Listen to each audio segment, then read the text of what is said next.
I'm Paul King, one of the co-founders of Flow Mobile Surveying, and I'm here with Gary McKendrick today, Managing Director of Omega Asbestos Consulting. Emphasis on the word consulting.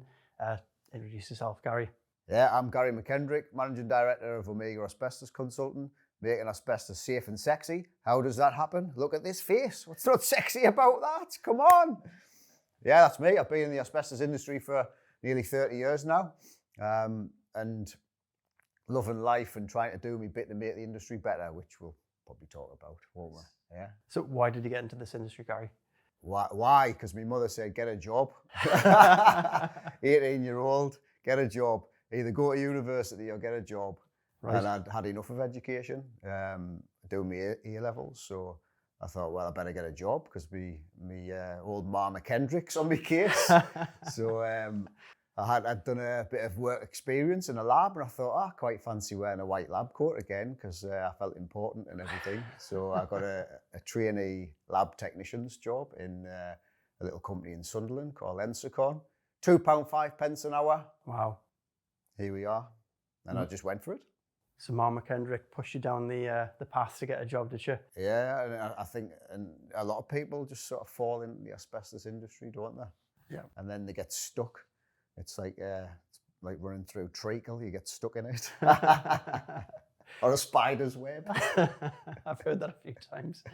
So tell me about Omega. Tell me about the journey to sort of creating that company and where that idea came from. Obviously you worked for the companies for a while. Why start up on your own? Yeah, well, I worked for 8 years with my first company and then 8 years with a big compliance company and sort of did well career-wise, but then got a bit deluded with it. I thought it was all very starting to be like stack 'em high, sell 'em cheap, and people weren't really concerned about having relationships with your team and with your clients.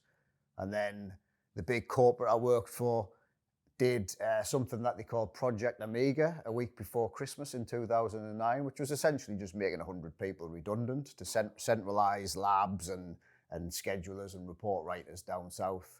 And I thought, how very dare you? I might have thought of words a bit stronger than that, but I'm being mindful of, not swearing. You're a swearer, yeah. And so this Project Omega got announced, and I was like, Project Omega, what's all that about? It's the last letter of the Greek alphabet, Gary, and this is the last chance saloon. We've got to turn this business round. And I just thought, I'll give you Project Omega. I'm going to set up a business called Project Omega, and I'm going to take like the good staff and decent clients with us. And then Omega was born. That's awesome. Yeah, that's the short version. And then you get everyone saying, don't do it. It's, the economy's not strong enough and it's too high risk and, just go and get a job with someone else. But you've got to back yourself and you've got to believe in yourself and you've got to give it a shot, haven't you? Otherwise, nothing changes. Absolutely. Yeah, I agree with you all day with that one. Tell me about the Omega logo. It looks like a giant horseshoe, Gary. Do you love horses? Is that what it is? No. Well, it's the Omega logo. It's actually meant to represent the 5 lines, represent our 5 values, actually, of which I like to keep business simple. And a lot of companies have very bog standard, obvious values of which all good human beings should operate with, honesty and trust and blah, blah, blah. But mine are keep business simple and A, B, C, D, E, accuracy in everything you do, belonging, be a team, support each other, communication, development, we can always get better as individuals and as an organisation, and E, experience. I want my team to have a good experience coming to work and then I want to deliver a good experience for our clients. And if you nail those 5 things, then business starts becoming a bit easier. It's bloody hard, Absolutely, yeah. Is that swearing, bloody? I don't know. It is hard. I naively thought it would be easier than what it is. But it's like being a parent. It's the toughest job that you love. Right. And like being a business owner is the toughest job that you love. I'll find that out soon enough. Ashley's 20 weeks now. Yeah. So, soon to be a dad for the first time. Yeah. Very excited about that. Well, you'll have moments where you feel like flipping the table over. But I think, though, it's rewarding to build a family, but then as a business, you're also building a family in a sense as well, aren't you? Because you're inviting people into your life that you spend a lot of time with. So you've got to make wise selections and be wise with who you want to work with as well. with your clients and be bold enough to say no and call time on things as well. Absolutely. We've been fortunate. We've just hired our mates. But we're starting to run out of mates now, so that will come to an end. But we're hiring for personality, right? That's the best character, thing. Yeah. You know, you can't really change someone's character that easily, but you can upskill people. So that's my philosophy as well. Like, find decent human beings who got a good vibe around them, and then you can make them better, can't you? You can get rid of bad habits that they might have learned elsewhere, or you can train them up from scratch. But like, someone's poor character is always going to be that, really, isn't it? So you can't just accept that, and because a bad apple will just like spread. It's toxic, isn't it? Yeah, I've worked in companies before where someone's left or they've been bad-mouthing the managers, and then everyone starts to get a bit of the same idea, don't they? So we had a guest in the other day, and we were talking about confidence, and I just thought, Gary exudes confidence, you know, full of personality. So do you think you get to retain that the personality in business? I know I like to sort of retain my personality in business, and I think it works well for me. No, it's all a facade. I'm a quivering wreck inside. No, it's like, well, the old me used to be like a quivering wreck. That's why I used to drink a lot. I used to drink every day. Love to drink. But one of them work hard, play hard people, you know. So my career always sort of went on the up because I always applied myself. But I applied myself at drinking as well. I became very good at it. What you practice, you become an expert in, don't you? So yeah, I was a kind of good expert in that. But then given the like forming the business, everyone thought I was having a mental breakdown. So I gave up drinking, packed my job in, and I was engaged as well. And I split that relationship up, and I thought if I'm going in, I'm going all in, and I'm gonna like become sober. I'm gonna start caring about myself. And I had 9 months of cognitive behaviour therapy that I paid for privately because the NHS waiting list was months and months. And joined a gym and just started like proper looking after myself, and discovered that like that's the key for confidence. And that's been a journey in itself as well. You know, because it's easy to do it for a month or two, but being consistent and doing it for a lifetime is a different matter, isn't it? And then you can apply that logic to anything, you know, your career. People, how often do you see people come in and start a job, and 6-month probation period, they're on their best behaviour? It's like starting to go out with your missus, isn't it? Like, you're on your best behaviour, and then after 6 months, sort of bad habits can creep in. The real you comes out. The real you, yeah. And is the real you the guy that you want to be? Is that the guy you want on your team? And like, you know, you've got to take it seriously as a for the rest of your life. If you want to achieve something good in this industry or any job, you know, you take it seriously. So you get out what you put in. It's as simple as that. You know, it's if you're coasting along, then you don't be surprised at the results that you get. Don't moan about it. It takes a bit of effort to get something worthwhile, doesn't it? And you've said there you've gone from, you know, drinking regularly. You've been pretty candid about that, I know, to kind of turn your life around. Hit the gym 5 days a week. You're into your meditation, I know. And 6, like please. 6 days a week. Then I have a Sunday off. It's God's day. God's day. I discovered God. I didn't really. So why that change, Gary? Is that because you hit rock bottom, or what happened there? Yeah. So 33, I just thought, I woke up massively hungover. It was actually the last Christmas night out I arranged with Berzerkers, my ex-employer. Went out with a bang, and woke up the next day, 13th of December 2009. 33-year-old, went downstairs and had a little cry, had a big cry. And I thought, there's got to be more to life than this. I'm 33-year-old, I'm sitting in a nice house and I'm crying. So I thought, right, that's it. Tipped all my spirits and me booze down the sink, and some other recreational things I might have had as well. Flushed them down the toilet, and went to see the doctor. I said, I'm drinking too much. And you know what he said? It's comical. Just stop drinking.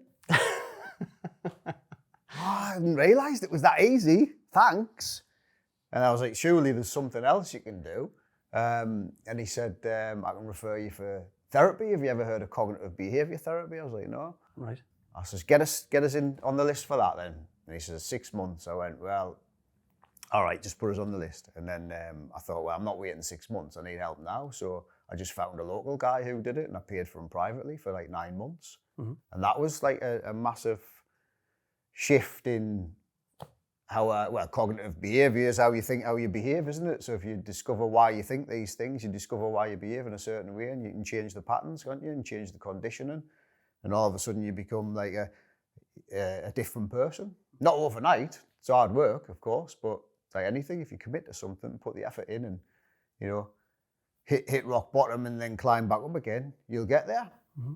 So was that one of the first times you like really invested in your self-development, Gary? Yeah. That was like the start of it. And then I started reading a load of books and loads of quotes like resonated with us and that. Like, you know, there was there's a quote, I can't even remember who said it, but we all live two lives, the one we're living right now and the one that we're capable of living. And I thought, well, I don't like the one I'm living right now, so what am I capable of doing? So let's just pack in the job, let's like get fit and like focus on myself and become selfish in a good way, but that's self-care, isn't it? You've got to prioritize yourself, and otherwise you're just getting pulled from pillar to post, time and energy by everyone else in your life, and then you end up a dry, lifeless husk of a man that you once were.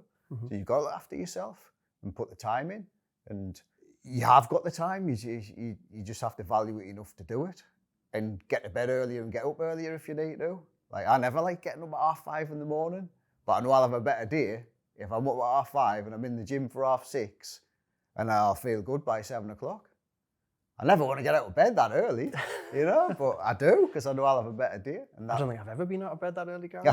But maybe you need to give me some tips. Yeah, well, you need to try it. I'll drag you to the gym and give you a good basting in the gym. Yeah, and I think I just give myself stupid little challenges. Like I challenge myself to get fitter with age, mm-hmm. and because it does get harder the older you get. I'm 47 in June, so but I'm in the best shape of my life, physically and mentally, and the mentally one is the most important because everything else follows after that, doesn't it? Mm-hmm, mm-hmm. You can see loads of people in the gym who look like Geordie Shore lads, but like inside they're like crippled and they're like, you know, so vain and probably like hitting the booze and all that outside as well. Mm-hmm. But you know, it just starts with up here and look after yourself. So become a bit more hippie, as my wife would say. Well done on that fitness journey and your sobriety as well. That's 13 years now, isn't it? Well, it's 13 years, 3 months, 7 days, 12 hours and 42 minutes. Not that I'm counting. That's about 3.5 years or something. Amazing. Do you think a lot of those problems have come from the industry, Gary? And like, I know we live in a bit of a sort of drink culture, you know, like is that part of like where that's come from, or is it just from the asbestos industry drives you to drink? It probably does. Yeah. No, I mean it's like Northeast, it's lads culture. It is, isn't it?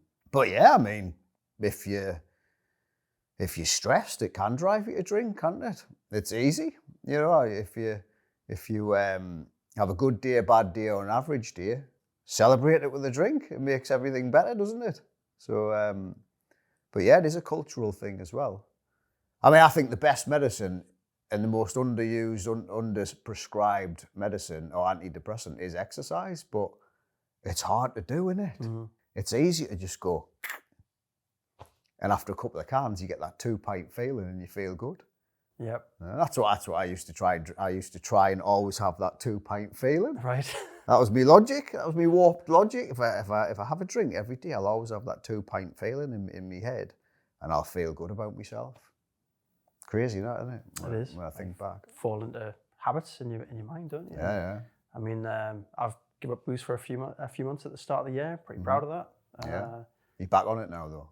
A little bit. Oh, how weird. 40th birthday recently, so I can, any excuse. Strolled a bit then. But that's the point where I'm quite good at pool after 2 pints of beer. So I have to work on my pool skills. So tell me about the asbestos industry, Gary. I want to talk a little bit about where it's headed, talk about the race to the bottom. You know, a lot of companies say there's a race to the bottom in the asbestos industry. Yeah. That the big companies drive down the price of surveys. They demand, you know, lots and lots of surveys from surveyors, and it's kind of unsustainable, right? What's your take on all that? Yeah, well, it's all that and more. It's just become this very sort of mass production line, sausage factory mentality. If like when I got into it in '94, it was like very much seen as a professional sort of science-based career. You know, it was a career move, and you know, I had to do it was £2.05 an hour for 2 years. And I had to actually go back to school as well. It was the one thing I was trying to avoid. I didn't mention that before. I had to do a BTEC National Diploma in Science at Newcastle College. So every Thursday I used to have to come through to Newcastle and do that. I was gutted. Make Mama McKendrick proud, though? She still is proud of us, But then I discovered that there was I could go to the pub on a Thursday lunchtime whilst at college. So that sort of made it seem a bit better. But yeah, but back in the day, it was a lot more career-minded, sort of science-based sort of calling to the industry, and you were trained up to do everything from your own bulk analysis, your own surveys, and you would write your own reports, and you were like, I'm talking back in the day when you would run down to Boots and pay for the photographs to be done in 60 minutes because it was an urgent report, and you were sticking them into the report. It was that sort of old school, but you were doing it with a sense of pride and seeing it through from start to finish. And then if you got trained up to do the air testing and clearances as well, so you would be involved in that as well on the same site. So, and ultimately you're getting trained up to be an actual consultant and have competent conversations with a client and advise them. But now though, it's just, stack 'em high, sell 'em cheap. It's a housing market is like 6, 8, 10 houses a day. I know there's companies out there doing them for 50 quid. And it's like, give people a break. Like, to do a survey at that cost, you're cutting corners to get it done. But if people are willing to do that, then clients are willing to pay that. And that's like, it's just this endless cycle of poor surveys having to be redone again, poor clearances and removal work having to be re-cleaned again. And it's no wonder that like the industry gets like a bit of a snake oil reputation, doesn't it? So, that's again one of the reasons why I set Amiga up, to try and do something to buck the trend and become a specialist in a few certain areas rather than a generalist to everyone. And then you're not competing in like the awful mass market. You can sort of pull yourself aside and be seen as like, a specialist to a few. You know what I mean? And I do see you bucking that trend. I saw some of your job advertisements recently, and I see you pay a decent salary, and you don't demand that high level of service that some of the other people do. So I'm sure your staff love you for that, and I'm sure that is quite a refreshing change for a lot of people coming into the business. How do you think the asbestos industry's changed over the time you've been in it? I think, was it 1994 you started? Yeah. Must have changed a lot of that 29, coming up 30 years. It's, back then it was quite, I wouldn't say lucrative, but it was more lucrative than what it is now. But then, and there was fewer people, there was fewer UCAS accredited, it was NAMAS back then, fewer UCAS accredited companies. Now there's what's the last count? Is 200 plus UCAS accredited companies doing asbestos work. It's probably 250 now. I don't know. I haven't totted them up in a while. I'm not that sad. But last time though, it was 200 plus, and it's just become this completely saturated thing where there's quite a few of us in the northeast as well, but there's plenty of work to go around. But it was more lucrative back then, and then you had the sort of bringing out Reg 4.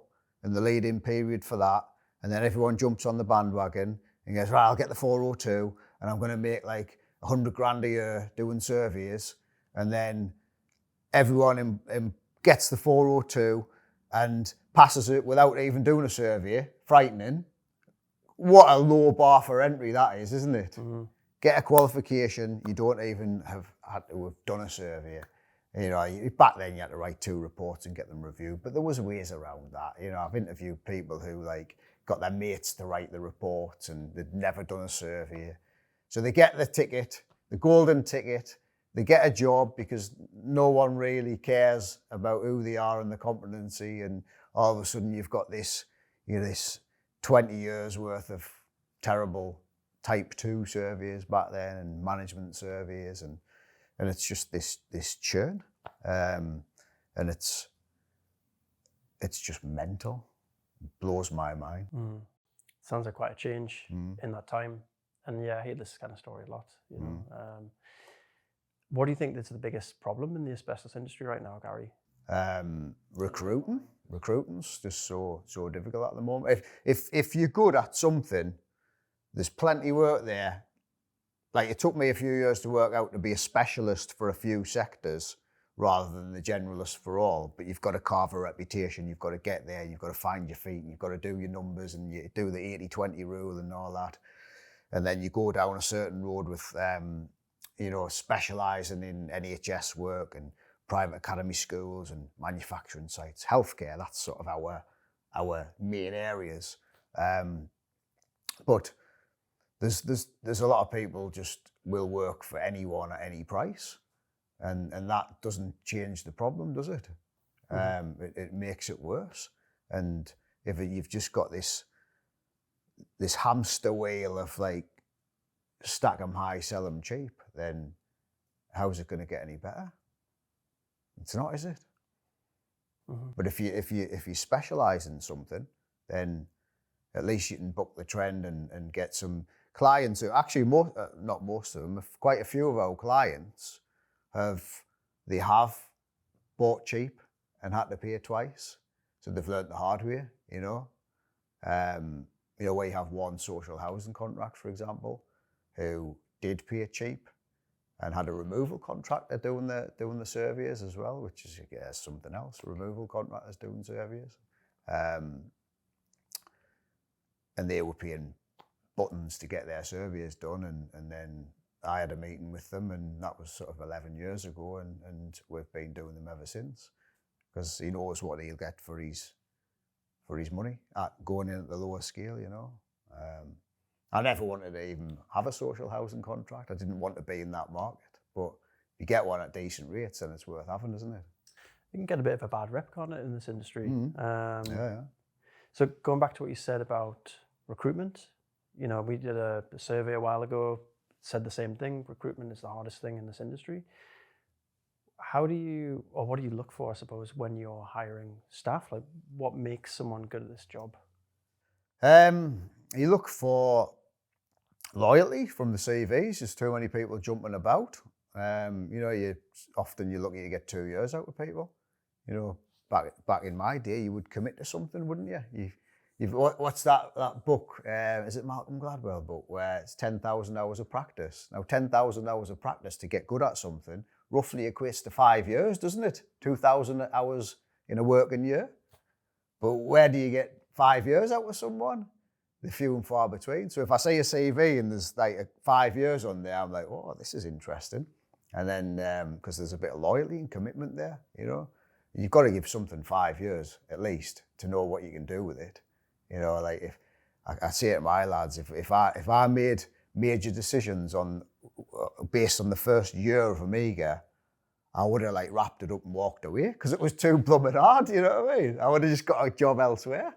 There was so many like times I'd find myself like on the ropes and stuff, and you've just got to like be a bit resilient. But yeah, what was the question anyway? I feel like I'm waffling on now. Talking about hiring staff and what you look for. What I look for, yeah. So but actually, I want to hear a bit more about being on the ropes, Gary. Loyalty, yeah. Tell me more about that. What's been the times when you were like, rock bottom, or I suppose the highs and the lows of running your own business? I'd love to hear more about that. Well, I think as a business owner, a lot of people think it's like 95% glamorous and only 5% hard work, but it's the other way around. People don't see what you put up with in the background and what you've done to get it there, and the working nights and getting home and still working and everything being out of balance and everything. But there's times where one of the worst times was actually New Year. So this time in 2016, I had all my eggs in one basket with one client, and we came in as a subby for them, and it was a significant chunk of work, which allowed us to go from 10 staff to 20 staff in 2015, and then their client seemingly overnight stopped spending, and all of a sudden I had too many staff and not enough work, so I had to actually downsize. I had to downsize from 20 staff to 13. That wasn't enjoyable to have to do. How did that feel in the moment then? Oh, it was awful, because you feel like you're letting people down. You feel like a terrible business owner. You feel like you just like kick yourself, and I had all my eggs in one basket. But life and business is just constant lessons, and like the lesson learned there was like to never have all the eggs in one basket again. So like if a key client did drop off the radar, you're not going to be in that situation. Right now we've got too much work and not enough staff, so it's the better problem to have, isn't it? There are good problems to have and bad problems to have, aren't there? Yeah, and like we've ran out of money before, but you just have to put the game face on and hide it and not worry people, and even going home and not taking it back to your family and your wife.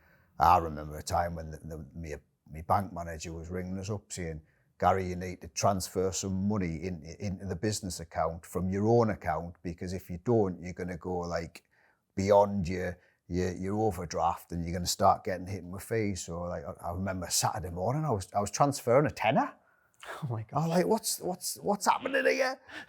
And like you need people to pay you, and like if people don't pay you, like they're going into like 60, 90 days plus, and you have to ring people up. Or I've been in situations where I've had to ring people up and it's like they're still within their agreed 30 days, but I go like, I really need you to pay that invoice. It's a big one. Like payday's coming up. I know it's only been a week, but can you just do us a favour and can you pay it now? And then like you get that invoice paid and you think, wages will be fine. Something stressful. So, but you hide all of that, don't you? Because if you seem to crack, and like the business owners almost got to you have got to put the game face on and pretend everything's all right, because like you've got to hold it all together. And that's why self-care is vitally important, because if you're not looking after yourself physically and mentally, you're more likely to lose your rag at work. I was just trying not to swear there. We'll talk about self-care in a second. I really want to talk about that. Do you feel like it's sometimes lonely at the top then, Gary, if you having to put that game face on and maybe not everyone knows what you're going through? Can be, but strategically, two of my lads who've been with us, they've been my wingmen for years now. They bought into the business over the years. So like one of them owns 30%, Steve, and Craig owns 10%. So that's a good. My wingmen have got skin in the game, and I can be absolutely open and honest with them. They were my wingmen back in me Bureau Veritas days, and okay. And they're actually a great example that I use to people. Like I've worked with Steve since he was 17. He's wow. 37 now, and he started as a trainee. Couldn't even drive, got himself a moped and got the sights and just learned. And 20 years later, he owns 30% of a business. Brilliant. But a lot of people these days want things too quickly. Mm-hmm. But you have to put the effort in to get the true rewards, don't you? I guess it's part of that modern culture, isn't it? Mm-hmm. We expect things right now, don't we? Yeah, we're used to instant gratification, aren't we? But it's like a delayed gratification thing, isn't it? Like you don't go to the gym once and then think you're going to walk out looking like all buff and lean and all that. It takes consistent effort and turn it up even when you don't want to do it. Yeah, those are the hardest days, aren't they? Your job's like that as well. Like I'm a business owner, but I still have days where I think, oh God, but I have more good days than bad days, and that's the difference. And that's you're never going to get the perfect thing, are you? Like whether you're an employee or a business owner, as long as you're with a good set of people, working with good clients, and you're having more good days than bad, I think that's as good as it's going to get. And for me, that's good enough. If you're working somewhere and you get to a Sunday night and you want to gouge your eyes out with spoons at the thought of going to work, and there's something the matter there, isn't there?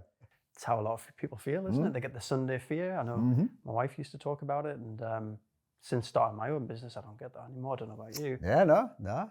I mean, after a week or two off holiday and all that, I'll still get there like, oh, I've got to go back to work. But I get there, I have a great time. I'll just get on with it. And there's still stuff that I don't enjoy doing, but I'll just get on with it and do it because most of the stuff I do enjoy doing. So you mentioned before about the really rough times, and do you think, or have you got like a rock in your life? My wife is my rock. Helps that she's also a business owner. So when I'm struggling, not so much now, but in the first year, when things were really tough, she was always my rock to lean on. Do you find you've got a rock in your life? Someone you can turn to? Yeah, my wife, very, very, very supportive. I've known her. I actually got with her just after I set Omega up, but she's known us for a number of years. It's funny, I'm actually 12 years older than her, so I've known her since she was 14. So, never looked at her in a romantic sense because, that's frowned upon, isn't it? Quite rightly so. But then, in 2010, she heard a rumor I was on the single market. On the market. Yeah. And I'd only been like 6 months sober. So she's known us from me drinky days. We got together, had a date, and now I'm married with 3 kids. So when I set Omega up, I was single and on this like path to like glory of looking after myself, and I don't want no woman in my life. I'd been twice divorced by then as well. I'd vowed to never get married again. Twice divorced by 25 because of the drink. But yeah, then Haley came along, and I'm now been married for 12 years. 3 kids, 10, 9, and 4. And that's interesting as a business owner as well, because when I first set it up, I just had me to worry about and just the business to worry about, and getting clients and getting paid and getting the UCAS accreditations across the line as well. That was a huge effort and cost. But then when kids come along, like when I first set Omega up, I wanted to be like the next huge corporate. I wanted to be like the next Lucian, for example, because I used to work with Charles and Patrick, and I thought, if they can do it, I can do it. And I want to have like this wonderful empire and all these offices and hundreds of staff and millions turnover. But then kids come along and your priorities change, and you think, well, hang on a minute, do I really want to turn into this big corporate beast, which was actually the thing that I wanted to get away from? So yeah, that helped us sort of see business in a more logical sense that would work with the balance of being a husband and a father as well. So meeting Haley and having your kids has helped you reshift your priorities? Yeah, definitely, yeah. I know you've talked a bit about the 4 burners in life. I think it's work, health, friends and family, is that right? Yeah. Yeah, so tell me a bit more about that. Well, that's from, I think it's from the James Clear book. I love James Clear, Atomic Habits and whatnot. Follow. Yeah, I'm sure it was from that book. I read loads of books. But yeah, it's the 4 burner analogy: work, family, friends, and your health. And you can only ever have 2. Imagine your gas hob, and you can only ever have 2 at once, turned maximum up at full pelt. And the other 2 then, by default, will have to be turned down and therefore not get your time and attention. So if you're setting up a business or you're starting a new job, work is on the radar and it's up. And if you love going out with your mates, because social life is everything, then friends is turned all the way up. Your health and your family are going to be turned down and therefore suffer. So you'll not be looking after yourself. You'll be eating a terrible diet, and your missus won't see much of you. Your kids won't see much of you. So you've got to be aware of that and adjust the balance accordingly. And I think it just is a constant balancing act. So you feel like your burners are a bit more even now than they used to be? Definitely are. Yeah. Definitely. But again, it's like anything, takes effort to get to that point, doesn't it? You can't just have it overnight. The more aware you are of of what you want your life to be, then the more you can get it. So you've got to have a target, haven't you? If you're aiming for nothing and you're just getting up and seeing where the day takes you, you're gonna achieve nothing spectacular. You got to have a target and aim for it, you know. So if you're aiming to get a bit fitter in life and put some numbers on it, what does that mean to you? So you measure it and then do it. You could just have a picture of Arnie, couldn't you? And you could just sort of compare yourself to it every day. I'll just give you a picture of me, topless, stick that to your fridge, and then there's your inspiration. But like your career, like you've got to set goals with people. We do like this talent map, it's called. So I have the business like mapped out of a vision of what I want it to be, and then you reverse engineer it. And if you want this after a year, you have to focus on this in the next 3 months, so on and so forth. And if you want this after 3 years, then da da da da da. I do the same with the staff. So like sit down with them and ask them, what you want your career to be, what does it look like, what does success look like to you, qualifications that you want to achieve, baseline salary that you want to be on, responsibilities that you want to have, where do you see yourself going? And some people have never thought about it, and they stare at us fairly blankly. So I have to give them a few like hints and tips about like what success could mean. Because they're just like in the moment. They're just like, well, I just want to like graft, get paid, and go home and have a few beers on a Friday night, and then rinse, repeat, and then it becomes a bit of a Groundhog Day existence. And I don't think that leads to fulfillment, you know. Not the loftiest goals in the world. Nah. So it's like, you know, set some realistic goals and all that, and help people achieve them, and that's. I get a lot out of that. I love seeing people come in and like achieving some real goals that they've set. That I've helped them. I can't do the work for them, of course, but I can be the biggest fans and cheer them on and sit down with them and train them and help them go out on site with them every now and then and see them actually achieve something. Especially when they've come from places where all they've been doing is like 8 houses a day, or you know, trying to do a 3-day job in a day and a half just because someone's priced it so terribly cheap to win it. That's the reality, isn't it? Mm-hmm. And speaking of staff and how you treat them, I know when I've visited the office, you nipped off to give one of the lads some vitamins. And, yeah. And I just thought, oh, that's so nice. He said, he's not eating properly. He needs to sort of start taking better care of himself. Your staff must love you for that. I mean, you're obviously looking out for them and think highly of them, think of them individually, you know. Well, I try, but I'm sure I annoy them often as well. But it's like a family, isn't it? Like, and again, so I say to people, like, see it as a working marriage. It's a relationship, and sometimes like Hayley winds me up and I wind her up and we fall out. We actually fell out on Saturday. It was her birthday as well, and we fell out by the end of the day. Oh no. But yeah, you made it all right. Yeah, of course. But like, you know, if you love and respect someone, you make it better, don't you? And you learn from it as well. And that's what I say, like work and relationships are like as well. Like if I've been a bit of a dick, is that swearing? But that's what I say to staff. If I've been a dick, and I'll be the first to recognise it and apologise. So, and I do, and it occasionally happens. And you know, when you might be a bit like reactive about stuff, and you should really just have considered your response, or sought some facts rather than like making responding based on fantasy and things that you've just assumed, you know. So if I've been a dick, I'll apologise. So I expect everyone else to, and that's a relationship, isn't it? So I'm sure there's times when I've annoyed people, but I try my best to be not annoying and have good relationships with people. But that's the hardest part of the job. There's so many different characters and personalities. Everyone's uniquely different, and everyone requires a different approach.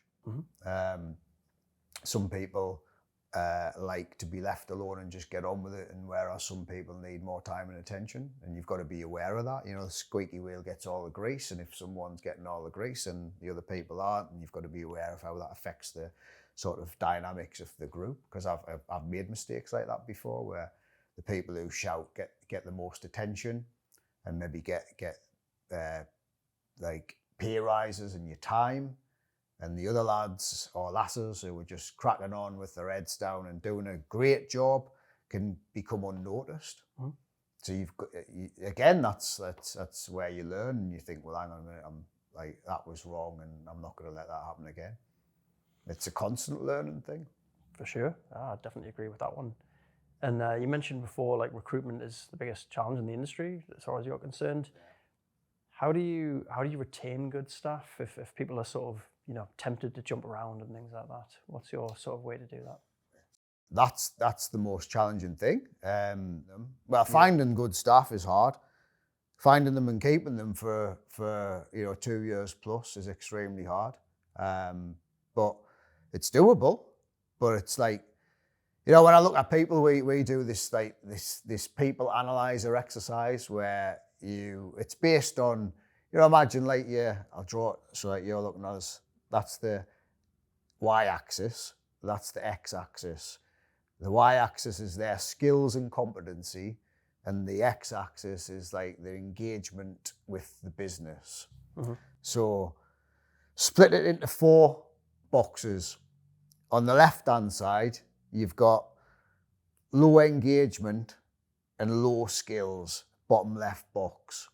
Should have drew it. Bad quadrant to be in. So that's the worst quadrant. They are deemed problem people. They are the problems. You might have low engagement but high skills. Mm-hmm. They would be plodders. And you've got to work out, well, why are they just plodding along? Are they happy being plodders? Because not everyone's like full of ambition, and you've got to recognise that as well. Some people just want to turn up, do the job, do it well, get a pat on the back and the rewards, and just go home, and they're quite happy with that. Like, every army needs foot soldiers, don't they? And if that's working for you and them, then fine, they can be there. But on the right-hand side is high engagement, low skills. Now that's typically like a trainee mm-hmm. who loves what you're all about and is going to work hard to upskill himself. And then the best quadrant is high engagement, high skills, and they would be a superstar or a superstar, as we call them. And they are the best, and that's where you've got to get your people.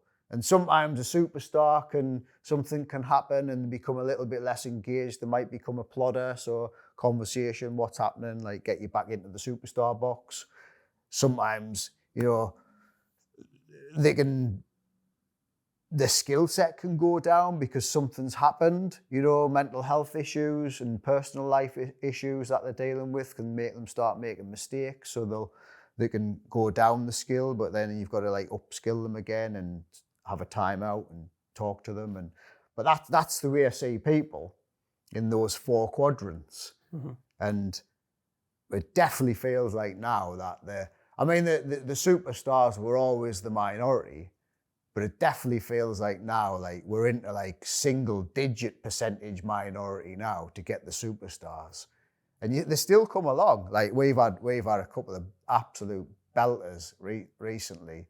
Like I tell them, like, you're such a refreshing change, and like it's amazing to have you on the team, and it makes you like it reinstills your faith in the whole industry again. Honestly, it really does. Like gold dust, like hen's teeth. Yeah. And then the challenge becomes like looking after them, and but often it's just the basics, like ring them up once a week or every other week and say, "Are you all right? How you doing?" Mm-hmm. And it's as simple as that. Might just be a 3-minute phone call. People love to them, when they've worked in businesses and they've met the business owner once, or I've interviewed people who've never met the business owner, and like they think it's a refreshing change, you know. Mm-hmm. So the basics are often the forgotten things that are actually the thing you need to be doing. Mm-hmm. Plod at the superstar scale, I love it. And then I know you do some interesting things, Gary. Like you give people birthdays as holidays. You give them a gym membership, is that right? We've recently started doing that, the birthday holiday thing. Like I noticed other people were doing it, mm-hmm. and you've got to take notice of what other people are doing. And if that works, then then do it. Gym membership, because I'm big on people looking after themselves, and so Pure Gym, corporate discounts there. And again, not everyone's took it, but people do it when they're ready. So if you make it available, then it's there for them. So is that like in an effort to kind of look after your staff and to nurture their self-care and things like that? Yeah, just encourage them to prioritize themselves, because it's not selfish. Like you just end up like burnt out, and that's no good for anyone. Yeah, I've been in companies where people are burned out and they've had the last straw's been broken sort of thing. It can have a bit of a cascade effect.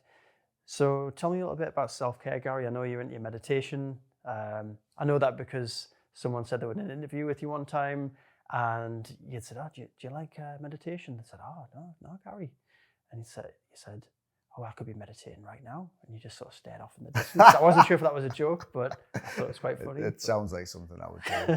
Yeah. But obviously, you're into your self-care, and do you have any like daily rituals or practices that you do to sort of stay grounded? Yeah, I have a morning routine and an evening routine. It's I think it's all about like preparing yourself for the day and then decompressing at the end of the day. You know, like a deep sea diver, they have to decompress, don't they? Otherwise, if they come up too quickly, they get the bends and all that, and they could die. So like the morning is it's getting up far too early when majority of the time I don't want to get up. So you've got to get to bed early as well. So the two things obviously are related. Get to bed early and get up early. We're talking about the basics. The basics is what I call it. So it's an anagram for being thankful, having a drink of water and staying hydrated throughout the day, drink 3 litres a day, being emotionally in control, not losing your rag and shouting at people. B is breathing, so that's your meditation. A is activity and going to the gym or exercising, going for a walk, just do something. S is having a shower, and having a cold shower at the end is the bonus point. But having a shower, you feel automatically better, don't you? I is ingesting good food. C is connecting with our fellow human beings, having conversations with people, picking up the phone. And the final S is your sleep, getting a good night's sleep. That's the basics. And I firmly believe that if everyone stuck to those basics and ticked as many of them off as possible every day, they would feel so much better in themselves. But it just takes a bit of effort to do it. I love it. I love ingested as well. It feels like you kind of shoehorn that one into the I category. Yeah. So if someone walks into your office, Gary, are they going to find you in the lotus position, just chilled out? No, they won't. No. I've thought about having sleep rooms and all that in the office, but it just wouldn't work for us. Like. Sleep pods. Yeah, I see that happening. I think that's a bit lame, really, isn't it? I think you should just look after yourself in your own time. No, if they come into the office, I'll have a conversation with them about anything. I'm always there to help people, But it's again, if people aren't. If they're just running themselves ragged and not able to deal with it, because life throws some big old curveballs at you. We've all got death and diseases and divorces to contend with, haven't we? But if you, it was funny, I was saying to one of the lads the other day, when I was going through my drinking issues and 2 divorces being like some key things in life, I always found coming to work was actually the thing that helped us get through it. Because you can turn up and you can put your best foot forward, you can have a conversation with your boss or your line manager as well and say, look, this is what's going on, but I still want to be here because that's the certainty that I've got in life, and I can deal with it, and I want certainty, and I can apply myself. And I'm good at what I do. It helps you get through the trauma outside of work. It really does. But it's easier to be off work sick and stuck in the 4 walls of your own home staring at the walls, isn't it? And is that making any progress? Not really. It's easy to be on antidepressants, isn't it? Than it is to actually go out the house and go to the gym. It's like self-care is like, it's absolutely key, and but it's so overlooked. You know, and then it gets labeled like hippy dippy stuff. It's not. It's just like looking after yourself. It's as simple as that.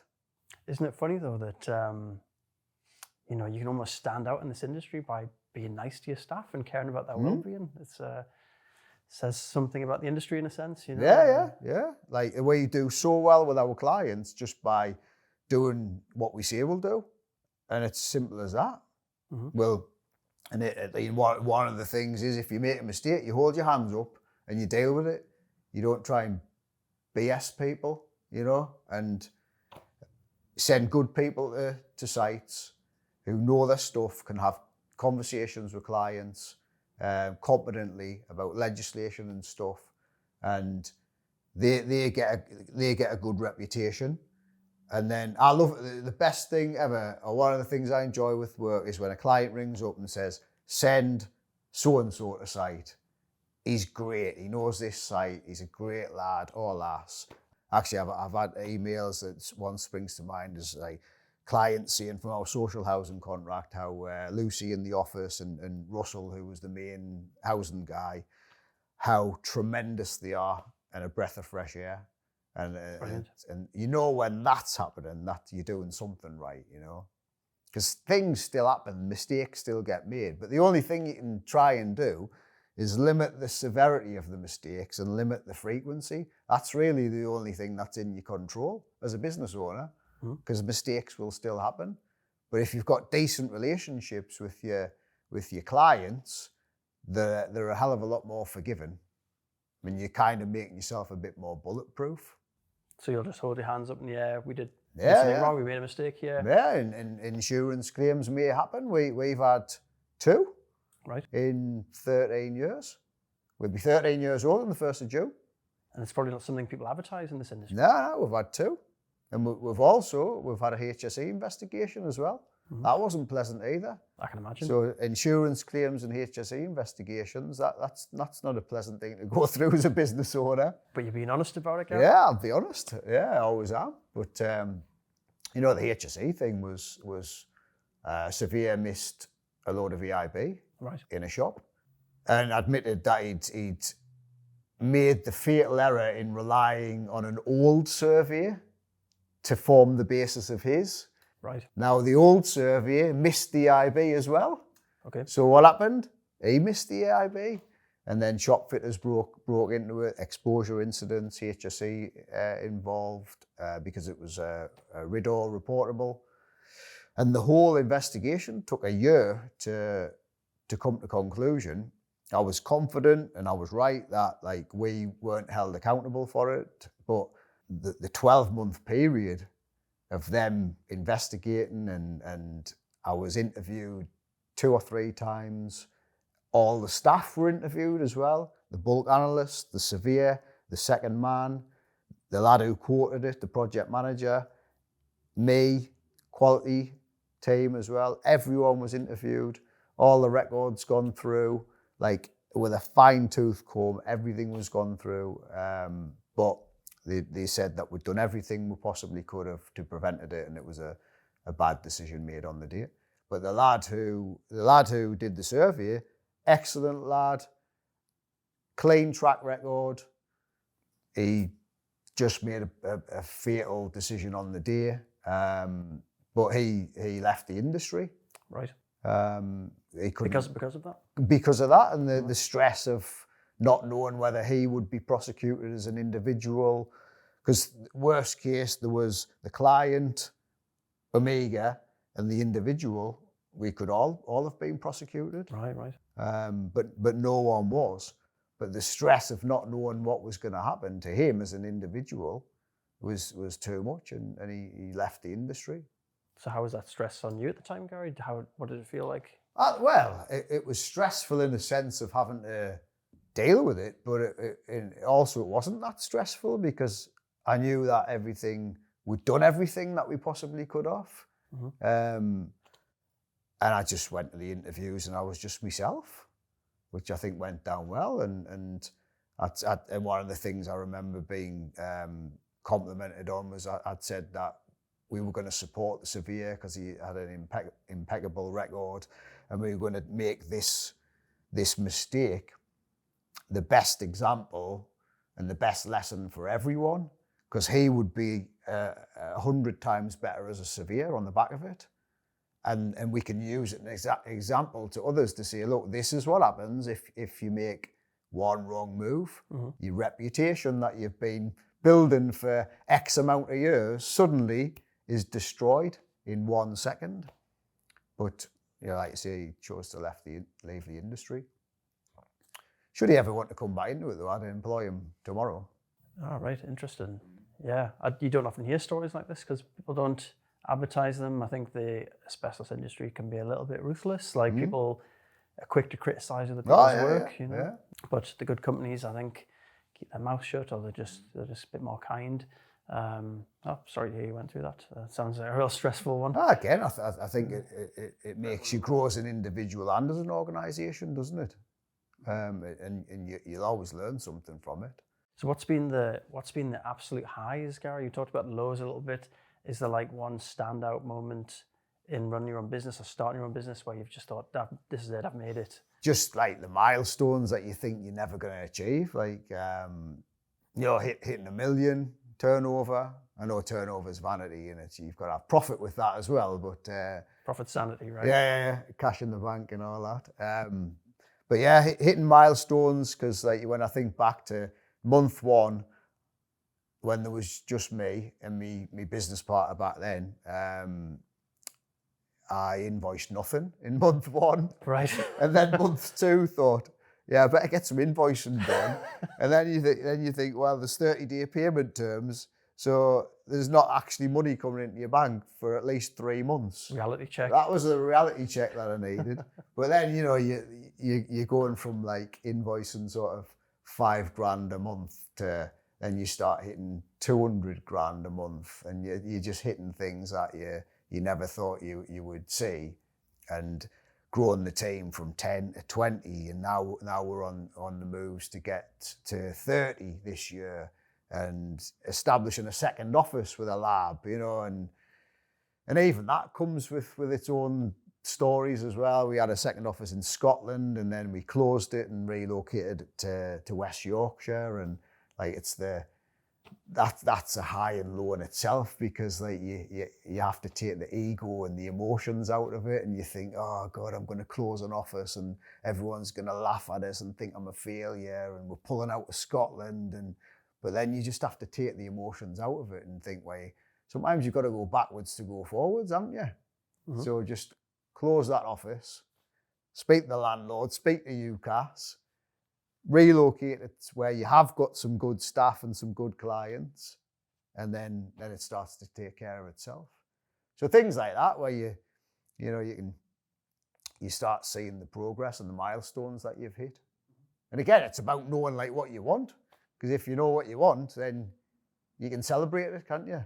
Mm-hmm. But now the good staff, I love having a good team around us. It's really good, and seeing the business start ticking over without me having to be involved in every single process. Mm-hmm. I always remember the first month, I never got involved in having to raise a single invoice. And I was like, wow, that's amazing, because everything used to go through me up to a certain point. So yeah, there's just things like that. But it's all about like the people, really. If you're working with a good set of people and you've got a good set of clients, it really is like so refreshing. Mm-hmm. It makes like the bad days more bearable, because you can just kind of get through it together, and you'll still do each other's heads in at times, but you kind of just get on with it and suck it up. And every family does each other's heads at some time. Yeah. It's hard work. Like it's work, isn't it? It's a 4-letter word. Still works for me. But like you can make it easier on yourself by working at the right place with the right set of people for the right clients, and looking after yourself in the process as well. Nice. I've got just a couple more questions, Gary. I want to talk a little bit about, if you could go back in time, like what bit of advice would you give for young Gary who's just starting out on his journey? Not so young, Gary. What? That's 1994, Gary. It's a funny question because, like, you know, I think that everything happens for a reason and like gets you to where you are now, doesn't it? Mm-hmm. So like, to change it all, like, where would I be? You know, like, yeah, I've behaved like an idiot and I've embarrassed myself a gazillion times. I'm twice divorced. I've upset people along the way. I've done all sorts, and I've been my own worst critic. We all are, though, aren't we? But I guess, though, if I was, that's actually one of the questions I often ask in an interview. If you were given a time machine, what advice would you go back and tell your 15-year-old self? So mine would be like totally related to confidence and having belief in myself, and not having to rely on the drink to achieve said confidence. So yeah, and getting into fitness and exercise. Mm-hmm. So I didn't get into that until I was 33. So getting into like looking after myself and believing in myself. If you do that, I think you can achieve a lot more than what you think you can. It'll take you twice as long, but you'll achieve it though. It's amazing to think you've grown this level of confidence, Gary. I assumed you were born like this. No. Well, one of the things I used to hate public speaking. I'd never do anything like this, and up until the time I set Amiga up, I never used to do any sort of public speaking or training. Avoided it like the plague, and just refused to do it. And then I set Amiga up, and I thought, oh, I'm going to have to do some awareness training. So I'd been in the game 16 years by this point, never done any training because I hated it. I hated meetings and everything. And then I thought, well, I better do it. So I got like 3 Sparkies round my meeting room table, and cobbled together my little slideshow. And the fear in us, you know, I was absolutely bricking it. Couldn't lift my arms up because of the sweaty patches. And I did it. And within like 10 minutes or so, I got into it, and I thought, this is all right, you know. But I'd allowed the fear to stop us doing it all my life.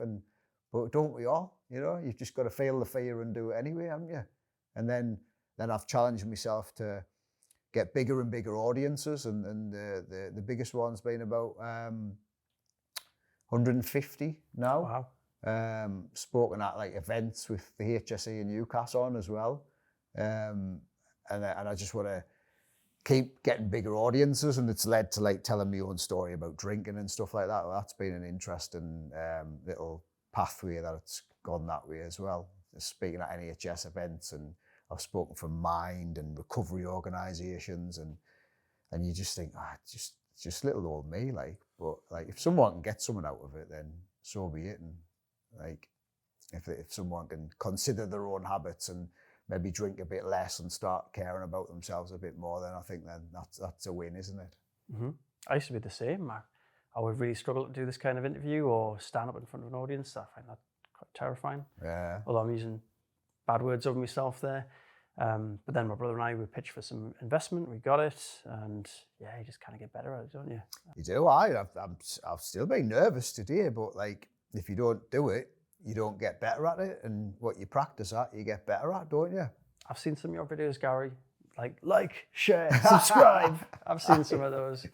Yeah. Well, that was like, funnily enough, like, it was because I'd always hated being in front of a camera. I'm still not massively comfortable. But someone said to us, oh, you would make a great talk show host. And I was like, give over, man. I hate being in front of the camera. And I thought, wait, I could crack that fear by going in front of the camera. So I got in touch with my video guy who'd done stuff for Omega. And I says, like, I've got this stupid idea, but like, go with it. I'm going to hire a room. We're going to deck it out as a little studio. And I'm just going to invite people who like I find interested, and we're just going to interview them, and started doing it. And I loved it. I did a few of them. But it started to sort of take me time and focus away from Omega. So I sort of, it takes a lot of time and effort, doesn't it? You know? Business Berzerkers, right? That was Business Berzerkers, aye. Yeah. Yeah. It's still available out there on the internet. So your Berzerkers is someone who just like has all the mushrooms and runs off into battle, isn't it? Like, yeah.